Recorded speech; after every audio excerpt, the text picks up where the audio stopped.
Hoy martes 4 de octubre de 2022, día clásico de los ingenieros militares de Colombia. Damos un cordial saludo de bienvenida a todos los integrantes de la Divisa Morada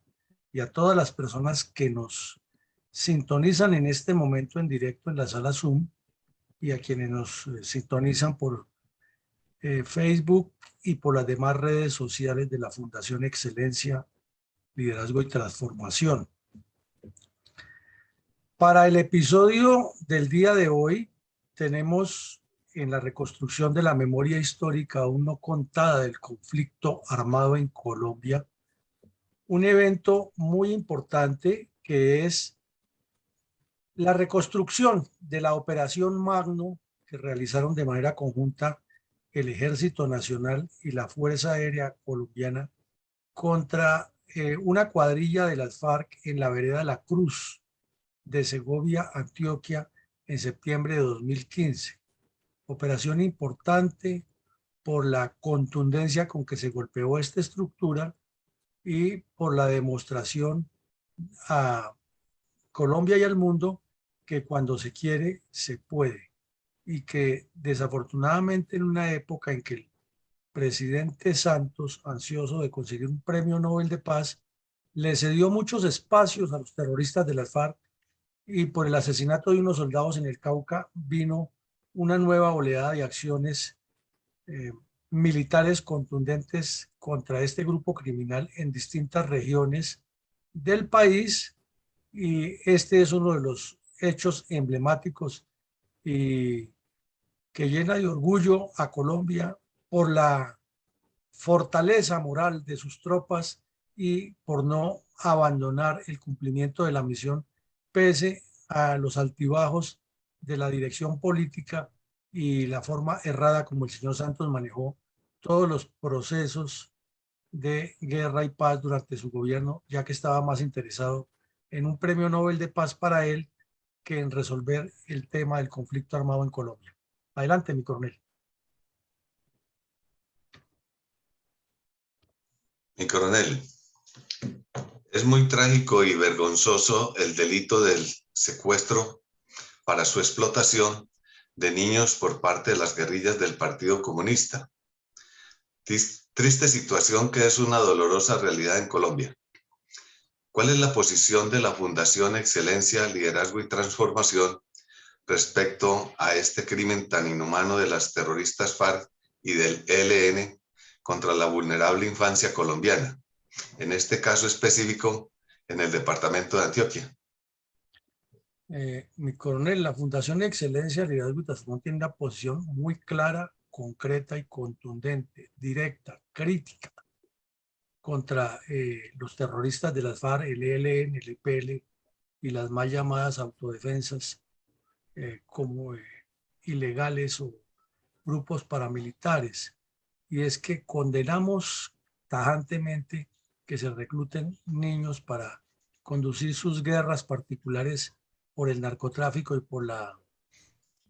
dominación del país y por la imposición del terror. Por eso siempre damos un realce con este corto pero contundente mensaje.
Coronel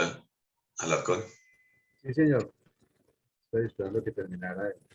el video porque, sinceramente, causa mucha tristeza recordar esos episodios que todavía se siguen presentando. Y como no ha habido castigo, pues obviamente seguiremos mirando esa misma situación hasta que alguien haga cumplir la ley. Hoy es martes 4 de octubre de 2022. Nuestro programa diario de reconstrucción de la memoria histórica aún no contada del conflicto armado en Colombia abordará algunos apartes del convulso fenómeno de violencia multiforme sucedido en los departamentos de Santander, Norte de Santander, Cesar, Bolívar, convertidos en centro, en concreto puntal geopolítico y geoestratégico para los intereses de los cabecillas de las FARC y otros carteles de narcotraficantes, con miras a la implantación de un criminal sistema de violencias sistemáticas en contra del campesinado, en pos del control terrorista de la zona. En este orden de ideas, ¿cuál es el impacto y cuál es el rol geoestratégico del asediado municipio de Segovia, Antioquia, en una estratégica zona del país donde confluyen los límites de varios departamentos que gravitan geográficamente alrededor del corazón geopolítico que conforman la Serranía de San Lucas y el Magdalena Medio? Bueno, mi coronel, importante acotación suya y vamos a tratar de ilustrar un poco a la audiencia respecto a estos temas tan importantes. El mapa de la izquierda nos muestra en el recuadro superior derecho del mismo el mapa del departamento de Antioquia. Y como vemos, es un departamento de una trascendencia geoestratégica fundamental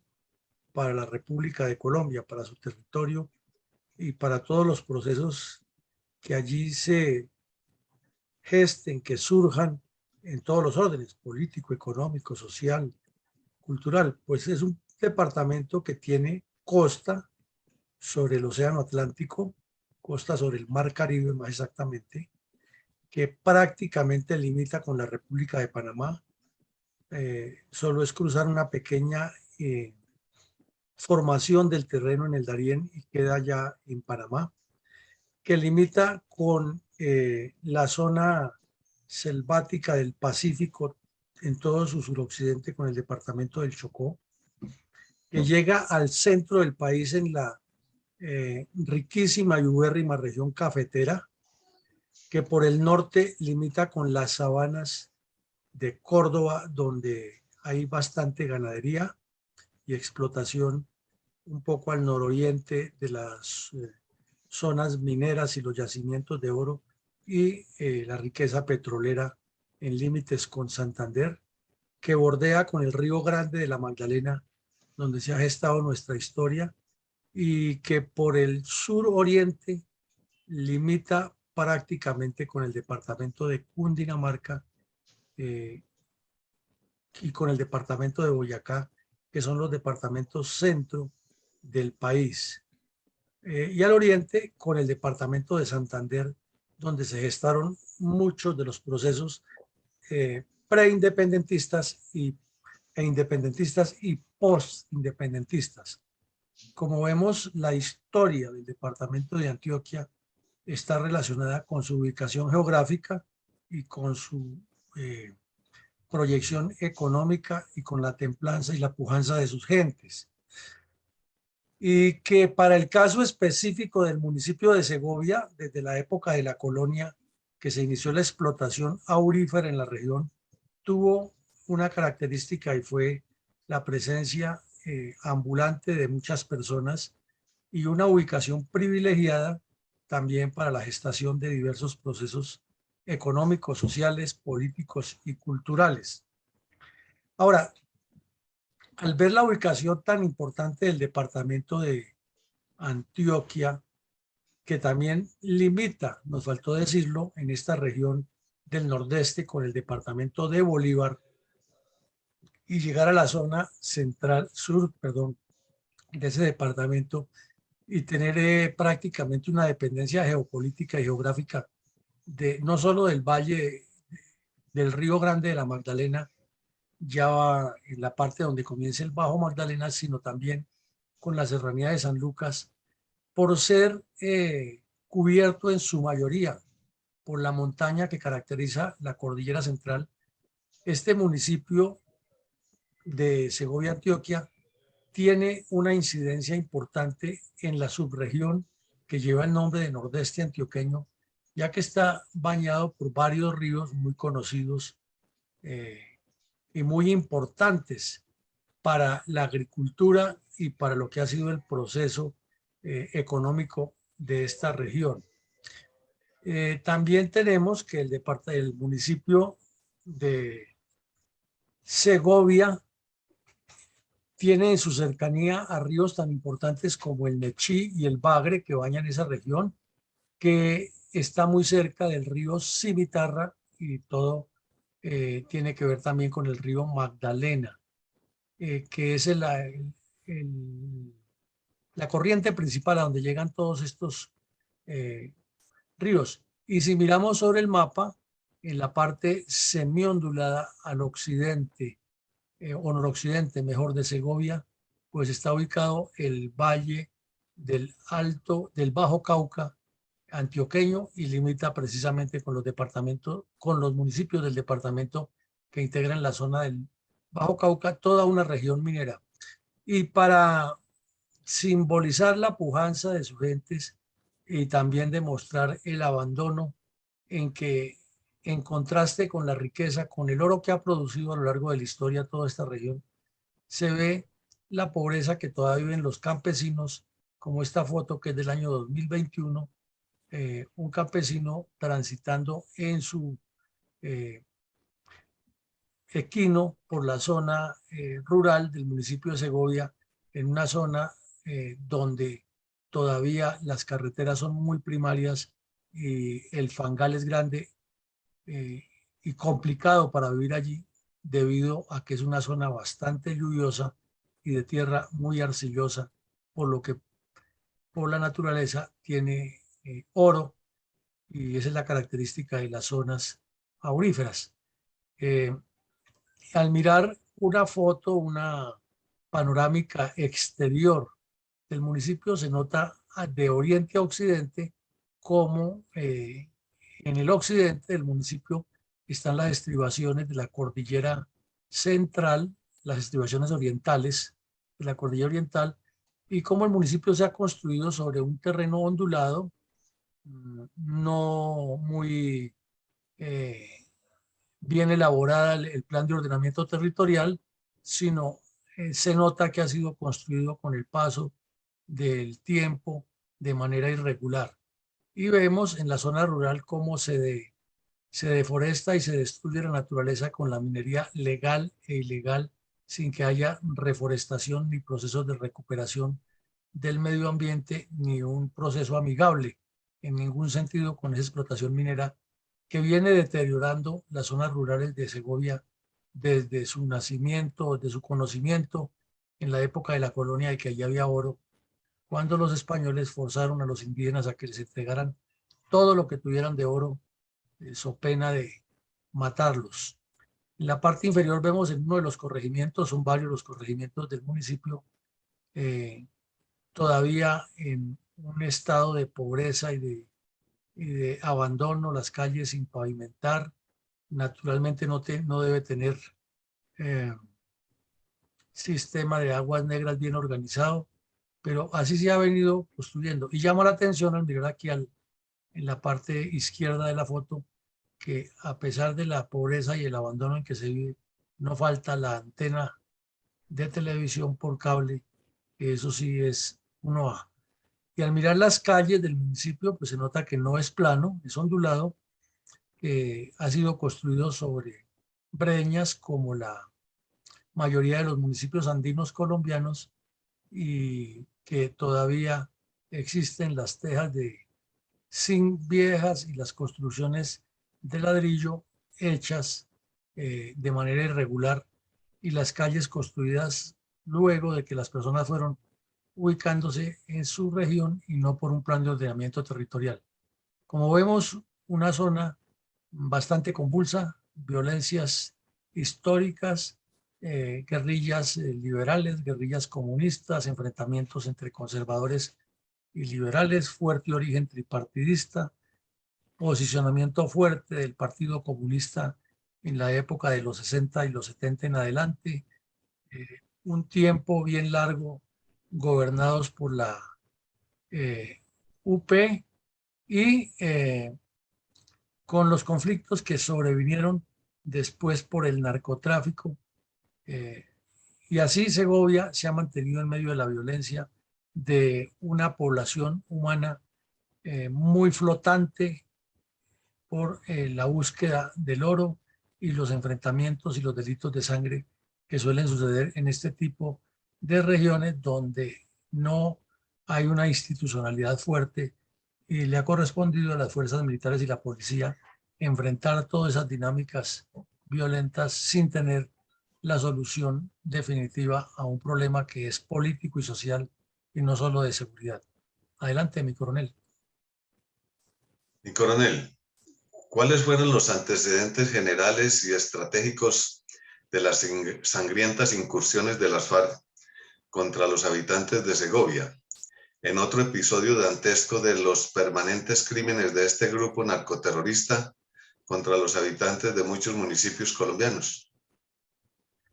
Bueno, mi coronel, el principal antecedente de esta operación, y luego entramos a ver antecedentes ya más antiguos,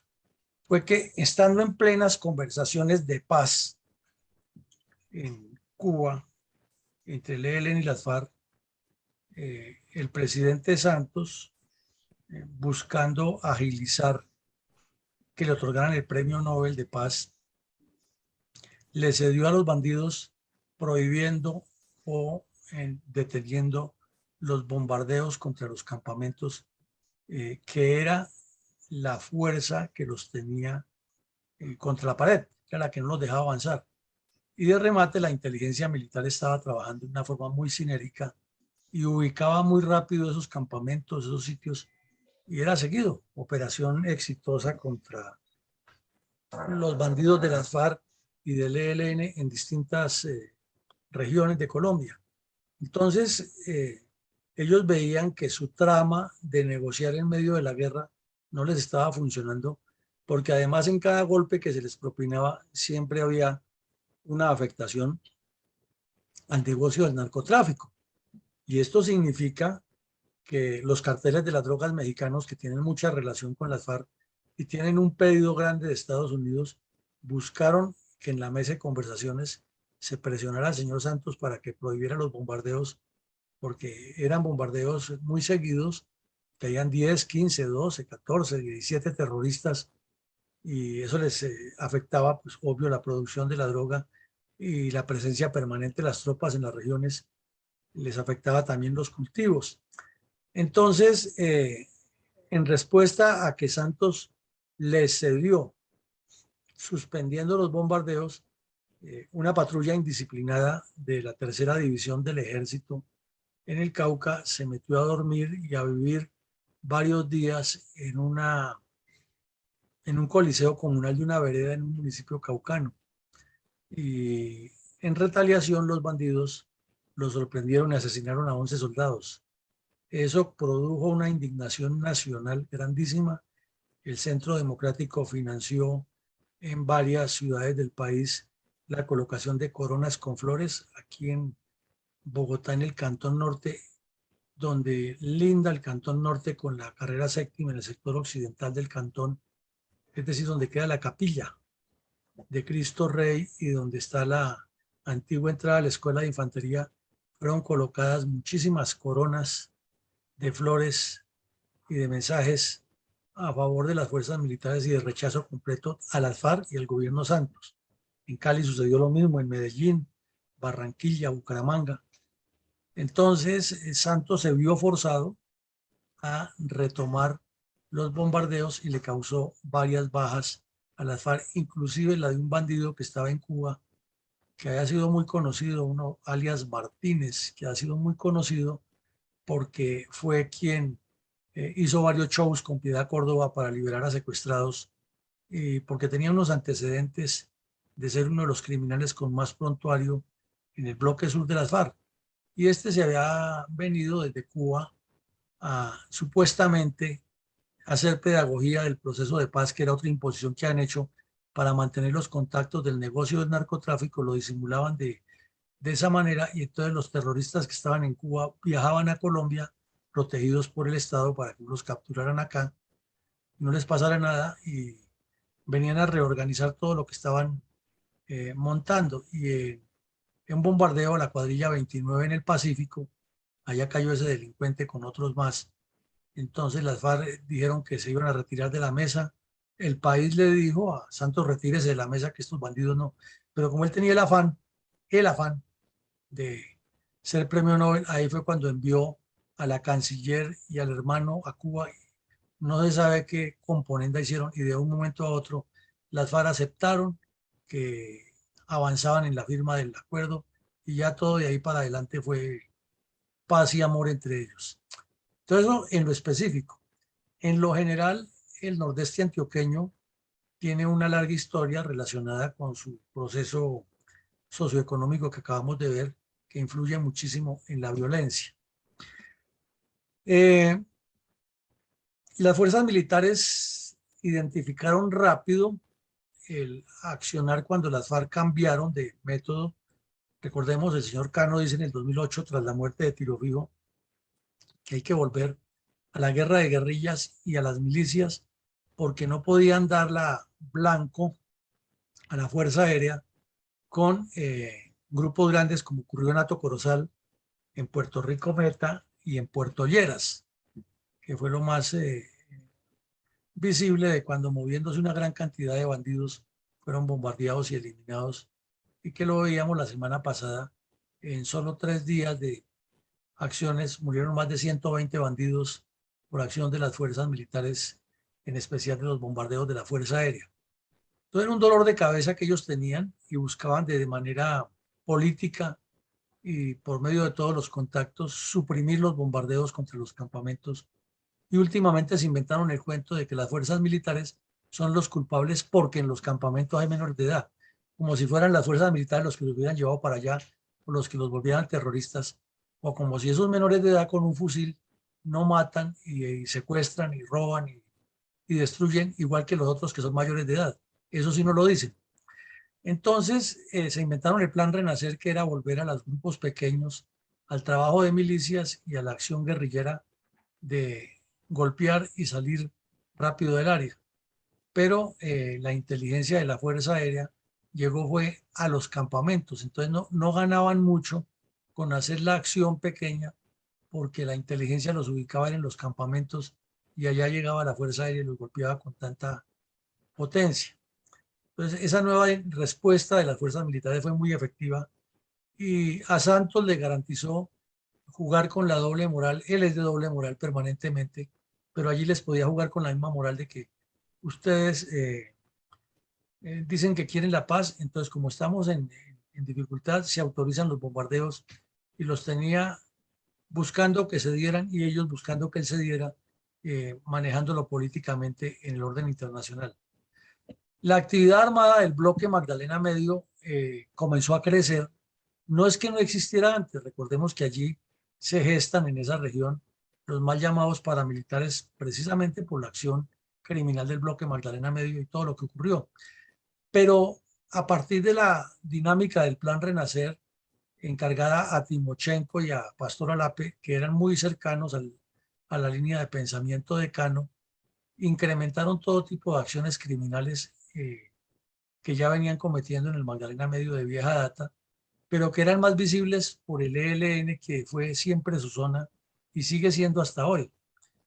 No obstante, las FARC cometieron muchísimos crímenes en esta región durante este periodo posterior a la muerte de Tiro Fijo e implementación del Plan Renacer.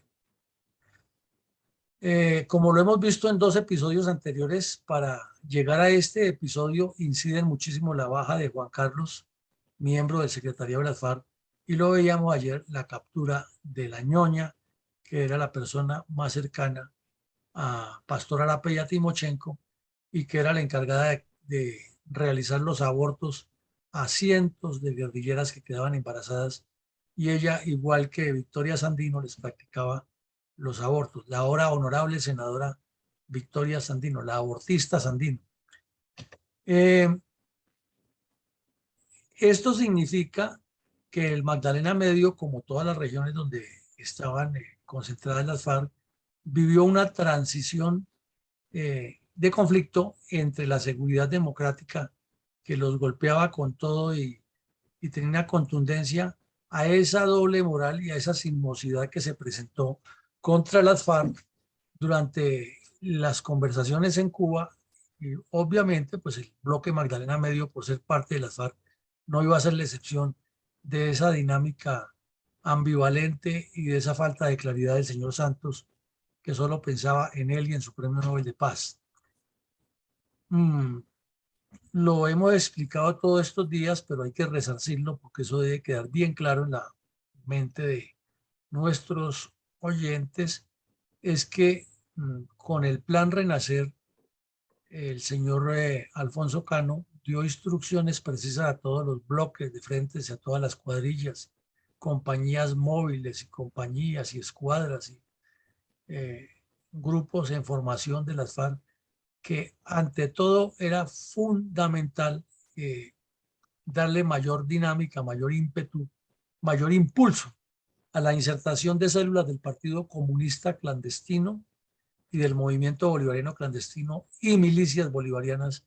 en todas las regiones donde delinquía o delinque un frente de las FARC.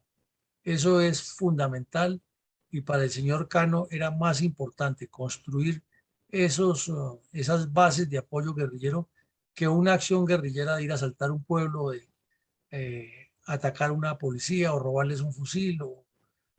secuestrar a alguien, que obviamente tenían que hacerlo, pero la prioridad era ante todo fortalecer esas estructuras clandestinas de base, de soporte a la actividad guerrillera en todas las regiones. Por otro lado, como ya lo hemos dicho, la respuesta dinámica al Plan Renacer o a la dinámica del Plan Renacer tuvo muchas operaciones aeroterrestres exitosas porque ya se mejoró, se refinó el ejercicio, como todo lo que se hace cada vez mejor y en forma reiterativa, pues va generando mucha más perfección y mejor coordinación. Entonces ya se volvió tan perfecto eso que no solamente el desembarco de las tropas y la aproximación táctica terrestre sorpresiva sobre el objetivo, sino la puntualidad de la Fuerza Aérea para brindar los apoyos con las coordenadas que le enviaban desde tierra, y muy efectivas. Y en este caso no fue como usualmente se hacía, primero bombardeo y luego desembarco, sino que aquí fue primero desembarco, aproximación táctica, combate terrestre y luego bombardeo sobre las cuadrillas que iban en huida. Fue interesante la forma como se corrigió eso. Y también tenemos que todo el Magdalena Medio, todo, porque por su riqueza, por su forma geográfica, por la tradición de violencia, se convirtió en una especie de corredores, de un gran corredor estratégico para todo el bloque en su conjunto, el bloque Magdalena Medio. Entonces hubo varias retaguardias estratégicas en el sur de Bolívar, en el nordeste de Antioquia, en el nororiente de Santander, en el Catatumbo, en el centro de Santander y en Venezuela. Y en la única que no se pudo actuar con contundencia en esa combinación de fuerza aérea y fuerza terrestre fue en Venezuela, por lo que ya sabemos que era al otro lado de la frontera y la doble moral del señor Chávez. Entonces esto nos da un cuadro mucho más amplio de lo que presentan usualmente en los medios de que fue una operación sobre tal sitio y allí cayeron unos bandidos, sino que es todo un conjunto de eventos y actividades que hay que tener claros en contexto para comprender mejor la importancia de esta operación. Gracias, mi coronel. ¿Cómo reseñó el portal electrónico del periódico El País de España el 28 de mayo de 2015 los datos generales de la Operación Magno, que se materializó en un importante golpe de las fuerzas militares a una cuadrilla del bloque Magdalena Medio de las FARC en la vereda La Cruz del municipio de Segovia, Antioquia? Bueno, el periódico El País de España, que tiene gran influencia tanto en España como en Latinoamérica, y más desde que tiene portal electrónico, pues es muy consultado. Inclusive algunos izquierdistas de Latinoamérica escriben ahí en ese periódico, y en especial colombianos, por lo que es del grupo Prisa. Hizo un recuento, exageró la cifra, porque dijo que han sido 10 guerrilleros muertos, en realidad fueron 8 y 2 capturados heridos en el combate, pero igual fueron neutralizados 10. El punto es que en el comunicado de las fuerzas militares decía fueron neutralizados 10 y más adelante aclaraba que 2 heridos, pero el periódico lo publicó como si fueran 10. Hizo una pequeña descripción de cómo ocurrió la operación y resaltó, eso sí, que el señor Santos salió a autoelogiarse como un gran estratega, de que él los tenía en la mano a las guerrillas porque les estaba negociando con ellos y a la vez buscaba eliminarlos si no se sometían a la justicia, al acuerdo de paz, porque justicia nunca hubo con estos delincuentes. Entonces, la ONU aprovechó su doble moral también, en lugar de decir las FARC destruyen al pueblo colombiano, causan daños, extorsionan mineros, comerciantes, secuestran, exactamente todo lo que hacían. Entonces la ONU recurrió al viejo truco de la supuesta moralidad y la supuesta imparcialidad, diciendo que llamaba a todos los actores en conflicto a que cesaran el fuego, como quien dice, el Estado colombiano es otro actor, las fuerzas militares son otro actor, cesen los disparos para que la guerrilla deje de disparar, y olvidaban intencionalmente, como lo han hecho siempre, que los bandidos, por ejemplo, asesinaron miserablemente a los soldados en el Cauca, y que eso es lo que ha desatado esta nueva oleada de combates. Entonces es un cuadro que es repetitivo, que es reiterativo, y simplemente lo colocamos aquí para darnos cuenta que ni los organismos internacionales ni la prensa han ayudado muchísimo a que lo que ocurre en Colombia tenga claridad, y por el contrario han sido parte del problema de la desinformación. Mi coronel, ¿cómo reseñó el portal electrónico del periódico ABC de España del 28 de mayo del 2015 los datos generales de la Operación Magno, que se materializó en un contundente golpe de las fuerzas militares a la cuadrilla de las FARC que delinquían en el Magdalena Medio, en la vereda del Alto de la Cruz del municipio de Segovia? Bueno, aquí resaltamos, mi coronel, respecto a eso, que el periódico El ABC de España fue como mucho más contundente y publicó 2 artículos respecto a eso. En el uno lo tituló así: las FARC suspenden el alto al fuego por el bombardeo del ejército en el Cauca, y otro ya reseñó que habían sido dados de baja 8 bandidos y que habían capturado a 2. Ese hizo la aclaración. Pero aquí colocamos en la ayuda y para información de los oyentes lo que dijo respecto al alto al fuego. Las FARC, con sus marrullas, habían impuesto un alto al fuego supuesto mientras seguían en el trabajo de milicias y de reclutamiento y de narcotráfico sobre todo. Y entonces cometieron esa masacre que aquí la describe el periódico, y además resalta otros hechos. es que dice en sus titulares, el historial con que documentan este artículo, que 11 soldados fueron asesinados a quemarropa y así ocurrió. Los soldados indisciplinados se metieron a dormir, a vivir ahí en el Coliseo de una vereda de un municipio del Cauca y los sorprendieron de noche los famosos pisasuaves, que son comandos terrestres entrenados para acometer acciones sorpresivas tipo comando, y los asesinaron en las hamacas y en las carpas donde estaban durmiendo o ahí en el piso sin que tuvieran tiempo de reaccionar y le robaron las armas. Y por los mismos días, una niña, de los tantos y muchísimos casos que ocurrieron y que el señor de Rú nunca menciona en su informe,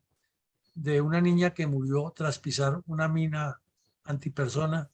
porque eso fue reiterativo y es un caso que ni la ONU ni los defensores de la niñez han resaltado, porque fueron muchas las veces que niños han caído, o han sido muchas las veces, mejor, que niños han caído víctimas de las minas antipersona e inclusive de trampas explosivas como juguetes llenos de explosivos para los sitios donde llegan los soldados, que son encontrados por los niños, o de balones con que juegan los niños. ¿Y qué niño ve un balón y no le da inmediatamente por darle un puntapié a un balón? Y eso le ocurrió a los niños en varias regiones y sobre todo en escuelas, que es donde se nota la sevicia con que actúan, y como lo veíamos hace poco en Toribío, Cauca, que le colocaron explosivos varias veces dentro de los colegios en las baterías sanitarias a los niños.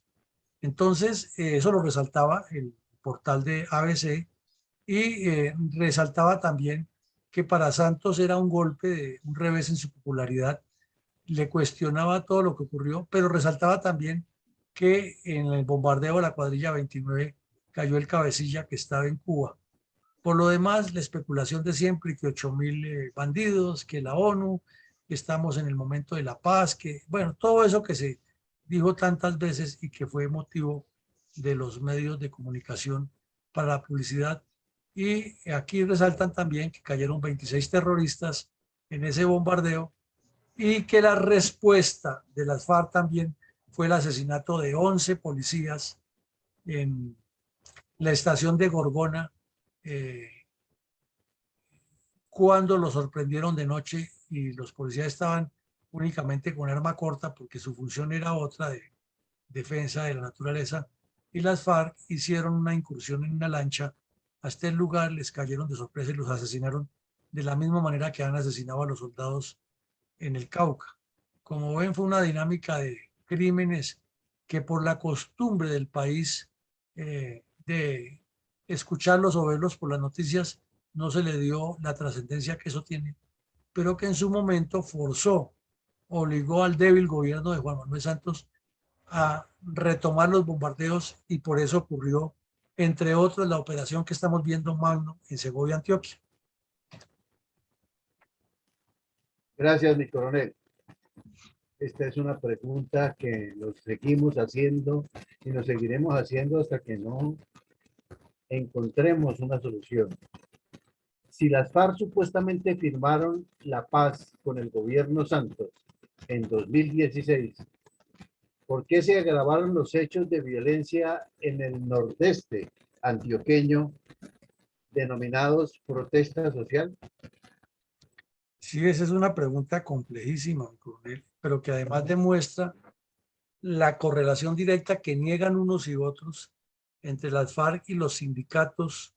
que reclaman sus derechos como trabajadores, o que se han constituido en ligas de campesinos, de mineros. Y siempre las fuerzas militares y la policía, en sus informes de inteligencia, han enviado al gobierno central la información, que están relacionados unos con otros, pero a la hora de tomar decisiones judiciales y decisiones políticas profundas, eso se ha dejado a un lado. Y es desde siempre, desde cuando estaba, por ejemplo, la operación Marquetalia, aquí lo veíamos y lo analizábamos, el Partido Comunista, por medio de todas esas organizaciones que dicen ser populares y que no están relacionadas con la guerrilla, recogían dinero para enviarle de solidaridad a la resistencia, como la llamaban en Marquetalia. y documentos muy serios, pero el Partido Comunista siempre ha pasado de agache y supuestamente no tiene nada que ver con eso, pese a las pruebas que hay. Y aquí ocurre lo mismo, se firma la supuesta paz, pero no todas las cuadrillas que dicen que se desmovilizaban, se desmovilizaron y siguieron en sus delitos. Y pasó de una conflictividad social, digamos, normal en términos de la normalidad que eso constituye, a una conflictividad social mucho más violenta y armada. Y aquí en el caso de Segovia han sido reiterados los ataques de estos grupos eh, de mineros tradicionales o de mineros artesanales en forma fuerte contra la fuerza pública cada vez que se destruyen dragas o se destruyen o se incauta equipos o se les retira de la zona donde están haciendo esa minería ilegal causándole daños a la naturaleza. Esto se fue deteriorando tanto que se creó una brigada contra la minería ilegal o contra la explotación de recursos mineros de manera ilegal y tienen todo un protocolo que aquí lo vimos en la fundación con quienes manejan ese tema en el Comando del Ejército. Nos pareció muy interesante todo el protocolo como lo hacen, que no es como lo pintan ellos, que llegan las fuerzas militares a destruir y atacar al pobre minero. Lo cierto es que durante el año 2017, 18 y 19, en particular, hubo muchos enfrentamientos entre el ESMAD y estos grupos y esa violencia sigue latente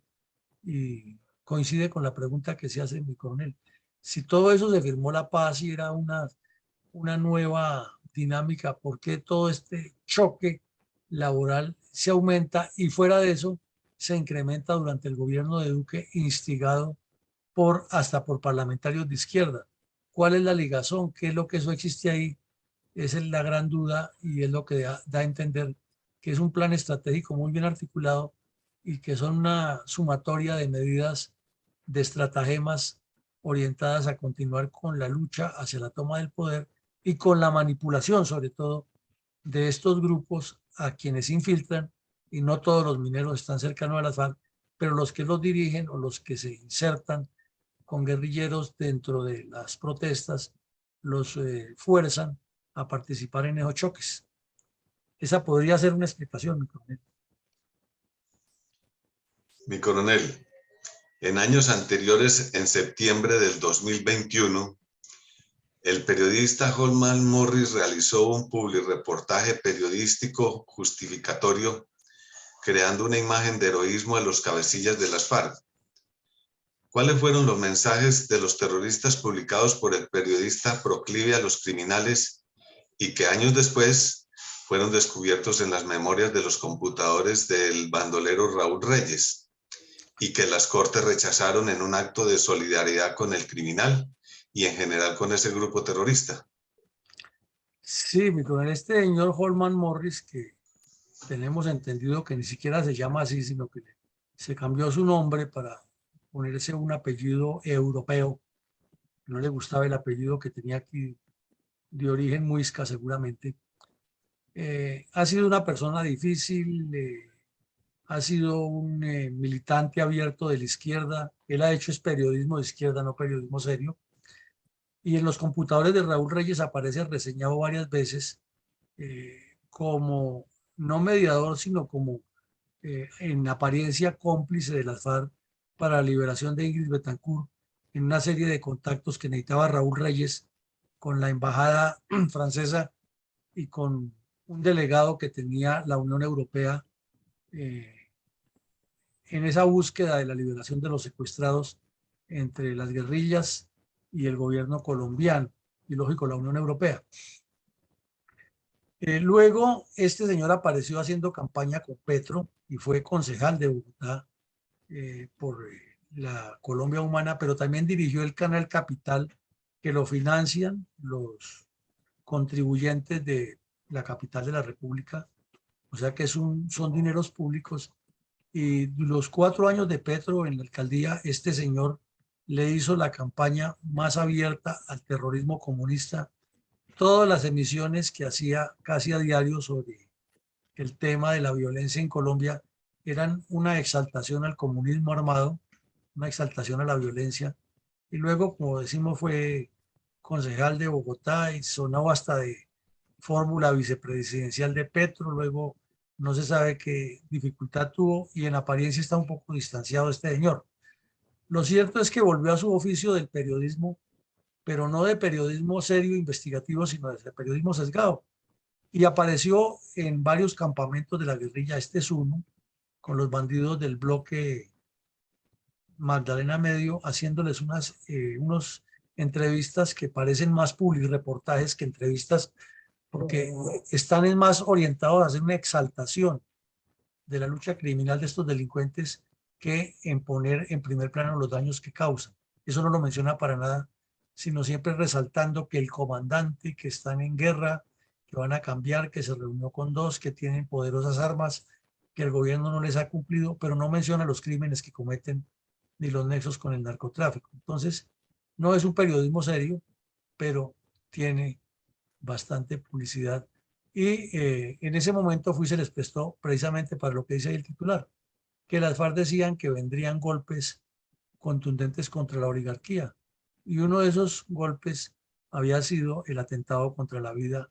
del presidente Duque en esa región y el atentado contra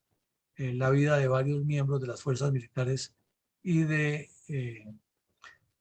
la misión de Estados Unidos en la sede de la brigada número 30 en Cúcuta. Entonces ahí queda graficado que las FARC han tenido una serie de contactos y unos medios de publicidad propagandística importantes y más con la apertura de las redes y del periodismo informal se puede hacer mucha difusión y hay dinero para financiar lo que llaman los ads o los reenvíos masivos que facilitan que una información de estas tenga bastante difusión pública.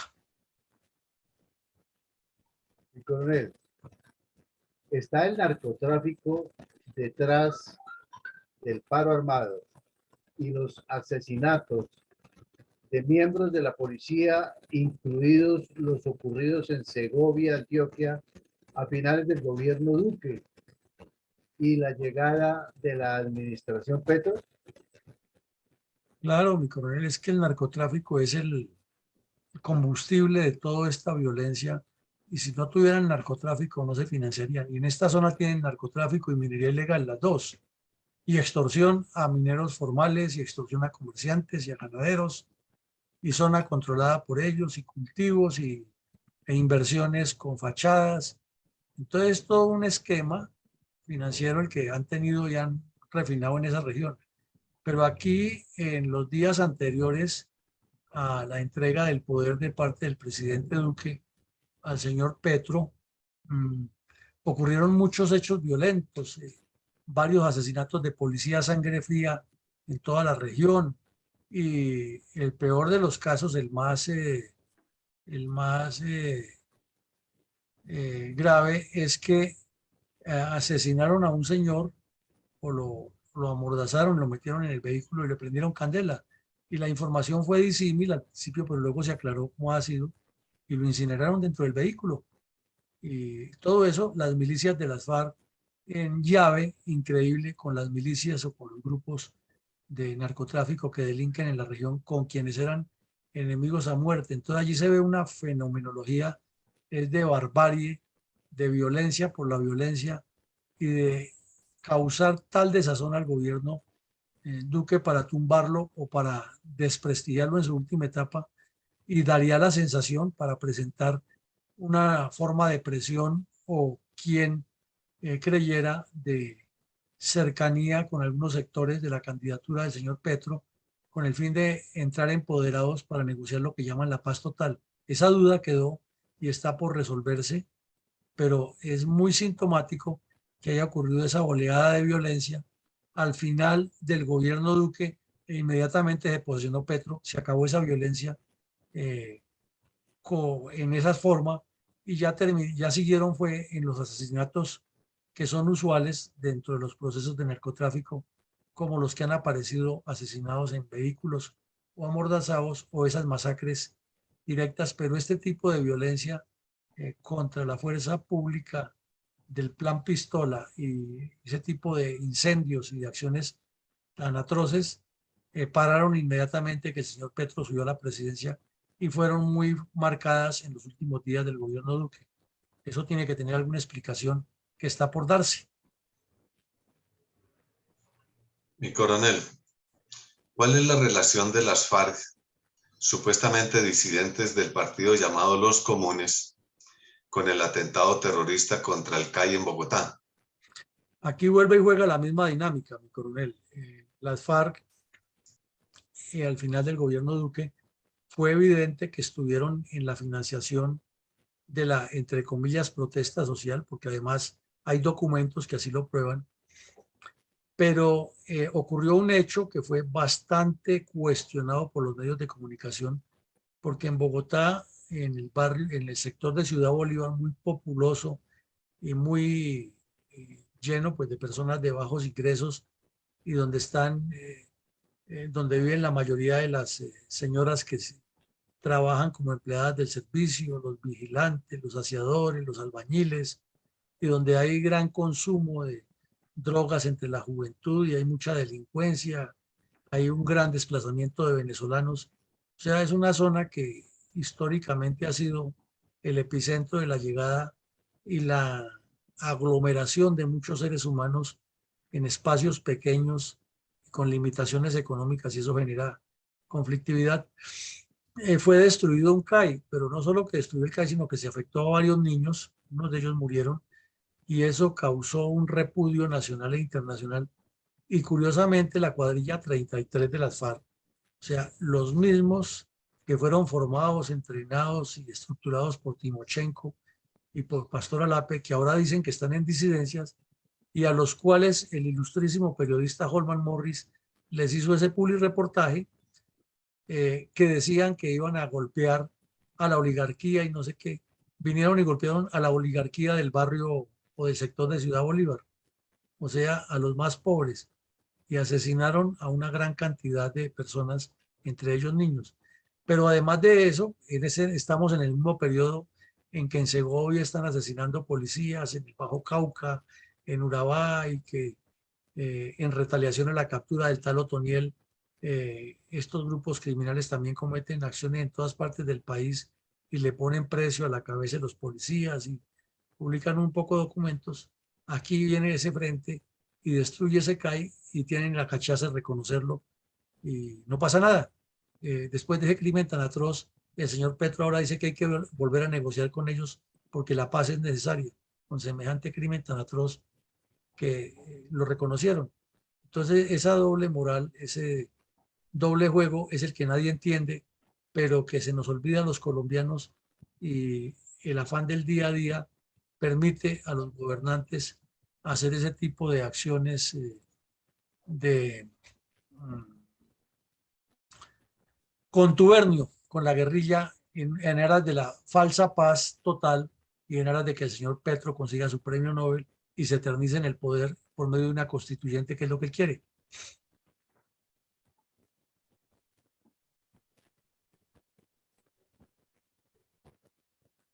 Mi coronel, al término formal de cada episodio de la memoria histórica aún no contada del conflicto armado que se realiza nuestra fundación, usted siempre hace un balance puntual de reflexiones respecto a los hechos del conflicto que analizamos a diario en este espacio de opinión y estudio científico de la violencia comunista contra Colombia. ¿Cuáles reflexiones estratégicas tiene hoy respecto a la presión criminal de las FARC contra los habitantes de Segovia, Antioquia y en general en el área donde delinque el bloque Magdalena Medio de las FARC durante las últimas 4 décadas? Bueno, antes de entrar a esas conclusiones, queremos colocar como una preconclusión, como un, una ilustración de lo que ocurre. Este es un documento publicado por Indepaz que tiene su corazoncito muy a la izquierda, pero que resume la posición de las supuestas disidencias de las FARC, de las que no se ha establecido cuál es la claridad o el nexo directo que tienen con el Partido de los Comunes, pero que los documentos dejan muchas dudas. Y cada una de las cuadrillas o de los bloques donde está más sentado o asentada esa presencia que ya anunciaron con el comisionado de paz que van a negociar, sacan un listado de cosas sobre las cuales ellos negociarían y uno se da cuenta que al leer lo que hay allí es una dilatación y una estratagema igual a la de Cuba y que si se va a negociar con estos 5 o 6 grupos por aparte, más el ELN, más los demás grupos de narcotraficantes, porque todos son narcos, pues lo que vamos a tener es una eterna reunión costosísima para el país y una posibilidad del señor Petro de buscar con esa justificación eh, apoltronarse en el poder.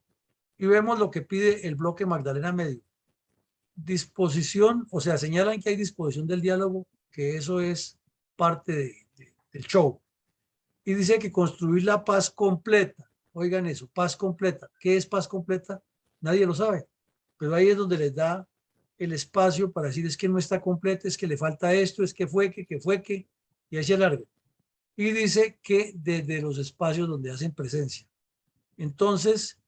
quieren poner que en el ELN y el gobierno se sienten aquí en la frontera, como ya lo han venido anunciando, pero que con el bloque Magdalena Medio se negocie en los espacios donde ellos tienen presencia, o sea, en toda la región que hemos descrito de los dos Santanderes y el sur de Bolívar, etc. Y dice que hablan por todo el Magdalena Medio desde su comandancia, algo así como que hay que negociar en toda la región, pero las decisiones las toma la comandancia, o sea que es dilatar y dilatar porque lo que se dijo en Segovia, si la comandancia, entre comillas, está en Catatumbo, entonces si no lo reafirman hay que volver a hablar y ahí seguimos en el cuento, ¿no? O sea, es una estratagema de dilatación impresionante. Y no hablan de que estos bandidos se concentren como es lo que debía ser en un solo sitio, los reseñen y entreguen las armas y se sometan a la justicia. Eso es lo correcto que debía ser. No, aquí hablan de exploraciones para hablar de un cese bilateral. Entonces, supongamos que los que están aquí en el occidente dicen que hace ese cese bilateral, estos dicen que no. Entonces, ¿a qué estamos jugando ahí? ¿Cuál es el? Y el gobierno se presta para todo ese show. Y dicen, nombran un bandido de estos y luego reconocen que los demás han hecho, en especial los que firmaron el documento inicial, en otras regiones. Entonces, si reconocen al que está en otra región, ¿será que están de acuerdo? Y se ponen a leer todo esto y lo que ve es una estratagema de manipulación. Entonces, sería la primera conclusión grande, que a pesar de toda la violencia que hemos analizado, no se ha evolucionado nada y las FARC siguen con su artilugio de negociar, pero es que no ceden. Y ese cuentico de paz completa, entonces, mientras el presidente habla de paz total, que nadie le ha entendido qué es eso, las FARC le agregan otro calificativo, paz completa. ¿Quién entiende eso? Y Petro dice que hay que cumplir el acuerdo de La Habana, entonces se les supuestamente que se recogiera, como él mismo le dijo a los industriales, 60 billones para cumplir ese plan y y tienen que pagarlo son los industriales y los que tienen alguna propiedad en Colombia, o sea, la clase media. Entonces también hay que hacer ahora la paz completa con ellos. ¿Qué será y cómo será que lo imponen cuando están diciendo que hay que negociar en toda la región, pero que la comandancia decide? ¿Al fin qué? Bueno, entonces ya mirando las reflexiones que nos deja todo esto, es que durante ese periodo en que ocurrieron las 3 operaciones importantes contra el bloque Magdalena Medio, o sea, la de La Ñoña, la de Juan Carlos y la de el golpe en el Alto de la Cruz, en la vereda Alto de la Cruz, se nota que es una lucha bien marcada entre las fuerzas militares que mejoran su esquema operacional contra el crecimiento cualitativo y cuantitativo de las FARC en toda la región del bloque Magdalena Medio y de todo el país, pero específicamente aquí en este caso. Se nota también que se llegó a Cuba a negociar, que es como el periodo donde ocurre lo más resaltante, que son las negociaciones, es que hay una claridad muy sólida de las FARC en gravitar alrededor de un plan estratégico, y de parte del gobierno son los intereses políticos de una persona y de un grupo que lo apoya para seguir disfrutando de las mieles del poder y de los impuestos de los colombianos. Esa violencia que se realiza en el Magdalena Medio es un proceso calculado que obedece a una línea estratégica y a una metodología de presión, y que no la paran a pesar de que están supuestamente negociando la paz en Cuba, sino que la utilizan como una forma de presionar sin abandonar lo más importante para ellos, que es minería ilegal y narcotráfico, que siguen vigentes, como lo vemos después de los supuestos acuerdos de paz. Ese terror en la población civil se genera desde dos corazones geopolíticos: la Serranía de San Lucas y el Magdalena Medio y el Catatumbo, y son articulados por narcotráfico, minería ilegal, reclutamiento, entrenamiento, coordinaciones de los grupos criminales y luchas y pugnas contra los mal llamados paramilitares o grupos armados en la región. Entonces, todo ese cuadro nos da una imagen de que paz muy difícil que haya, y menos paz completa cuando existe esa dinámica de violencia allá en la región, y que no sabemos ni qué es paz completa para las FARC ni qué es paz total para el señor Petro. Desde luego, todo esto es la consecuencia de la laxitud de los gobiernos, y a juzgar por los hechos hasta ahora vistos en los 2 primeros meses, el señor Petro también demuestra mucha laxitud y sospechas de connivencia. Es lo único que podría inferirse después de ver sus posiciones y decisiones al respecto. Lo hemos resaltado bien desde el principio de la conferencia y en los días anteriores, la importancia estratégica y geopolítica del Magdalena Medio y el Catatumbo. Y también resaltamos aquí toda una fenomenología que hay por resolver en esa zona, que no se resuelve, como dicen aquí, con la paz completa, sino es el esquema que se ha presentado de FARC, ELN y EPL contra las mal llamadas disidencias de las AUC y las BACRIM. Pero es que al mirar ya más en detalle hay problema entre FARC y AUC, FARC y BACRIM, FARC y ELN, FARC y EPL, ELN y AUC, ELN y BACRIM, EPL contra ELN, EPL contra... O sea, esto es una zona llena de bandidos dedicados a negocios ilegales, como se ha materializado en los problemas que ha habido, las muertes entre ellos en Venezuela, y no se resuelve ni con una paz total de Petro, ni con una paz completa de las FARC, sino con que el Estado cumpla con sus funciones, hable menos, haga menos politiquería y desarrolle esas zonas, y haya inversión social y otro tipo de acciones, porque el esquema como está montado y tanto diálogo y diálogo sin llegar a ninguna conclusión, solo sirve para eternizar esos conflictos, como ha ocurrido y viene ocurriendo. Y desde luego, en este episodio que vimos hoy, que es el tercero sobre esta cuadrilla del bloque Magdalena Medio, se resalta la importancia que es golpear a estos cabecillas, pero queda también demostrado que el Estado se quedó corto en la acción que le corresponde, no solo lo militar, sino lo socioeconómico, para desarrollar estas regiones y cambiarle la dinámica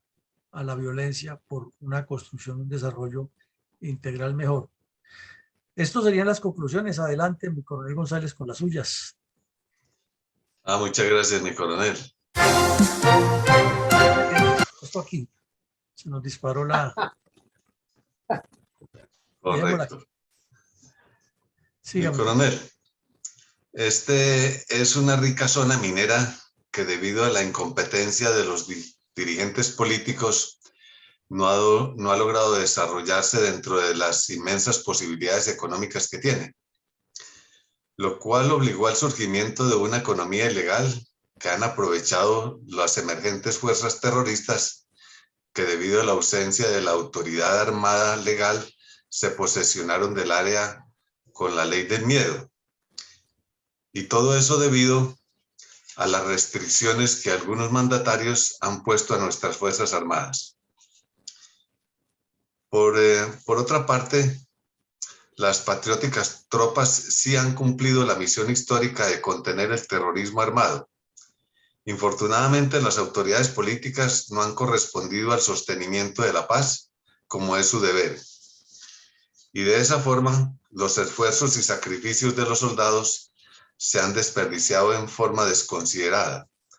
dejando perder oportunidades de progreso muy valiosas para el pueblo trabajador y honorable. Situación que confirma la necesidad de preparar y formar verdaderos líderes políticos, porque sus alcaldes y concejales son dirigentes empíricos que ejecutan un gobierno artesanal. Los intereses personales del presidente de turno primaron sobre los nacionales, lo que condujo a la limitación de las operaciones militares, en especial los bombardeos que tanto temen los terroristas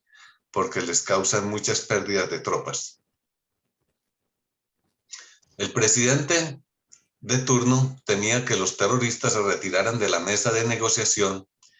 y eso era tener que admitir que esos diálogos eran un camino inútil y un engaño, para evitar que eso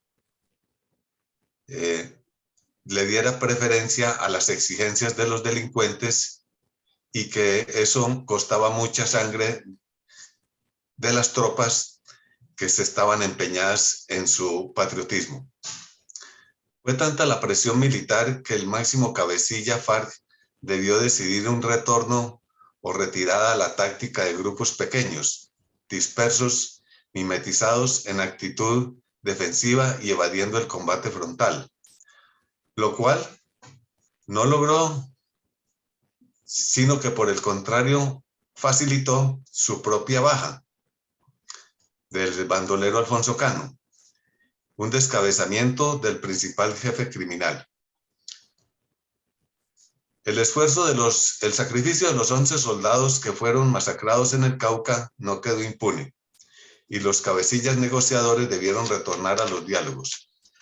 El comunismo infiltró las cátedras de derecho y por intermedio de ellas todo el sistema judicial, razón por la cual es rutinario que los jueces no condenen en forma severa y ejemplar a los culpables de muchos crímenes. También contaminó el periodismo, como es el caso del tenebroso periodista Holman Morris, que actúa de guerrillero intelectual y de medio publicitario que exalta las supuestamente válidas motivaciones de los crímenes terroristas. Esas son mis reflexiones sobre el día de hoy, mi coronel. Bueno, mi coronel, muchísimas gracias, muy amable. En 2 palabras resume usted un problema: información y realidad en el sitio de los hechos que no son decantadas como son. Mi coronel Alarcón, ¿qué tiene para hoy? Mi coronel, tengo 3 observaciones. Primero, el hecho de no tener castigos ejemplares y en cumplimiento de la ley por delitos de lesa humanidad obligan a que esa situación que observamos en el video sobre reclutamiento de menores para la guerra y muchos otros tipos de abusos se sigan presentando aún en nuestros días. Por otro lado, las FARC en el Congreso firmaron el acuerdo de paz con sus verdaderos jefes, o Timochenko y sus compinches, que están con onerosos sueldos. ¿Por qué no nos explican y reconocen que lo pactado no se ha cumplido en su totalidad, mientras al gobierno sí se le exige la totalidad? Fuera de eso, tenemos que pagar más impuestos para poder financiar nuevos premios, a lo mejor más curules para estos mismos disidentes y otros grupos narcoterroristas que van a entrar en el famoso diálogo que está desempeñando actualmente el gobierno. Finalmente,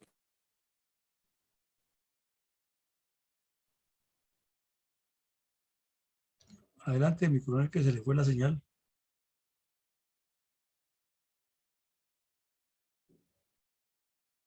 Narcotráfico, combustible del terrorismo, ahora con ganas de legalizar,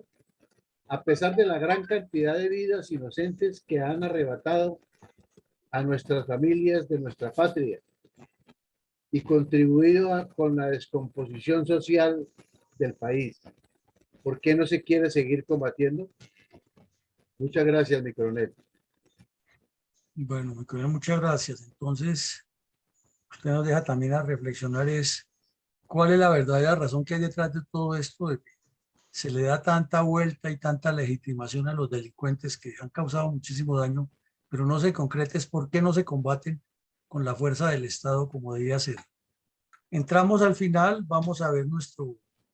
mensaje institucional y los invitamos esta noche para continuar con las actividades académicas de la Fundación y con la tarea que seguimos de formar estadistas con visión de estrategas. Y mañana retomaremos otro caso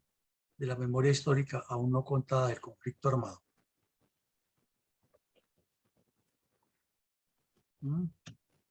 ¿Ahora qué pasó? Ya. Invitado nuevamente para que todos los días, de lunes a sábado, de 7:30 a 9 de la mañana, se conecte a las redes sociales de la Fundación Excelencia, Liderazgo y Transformación, a escuchar en la voz de sus protagonistas la verdadera memoria histórica de la violencia desatada durante varias décadas por las guerrillas izquierdistas contra Colombia. Lo esperamos en nuestra próxima emisión.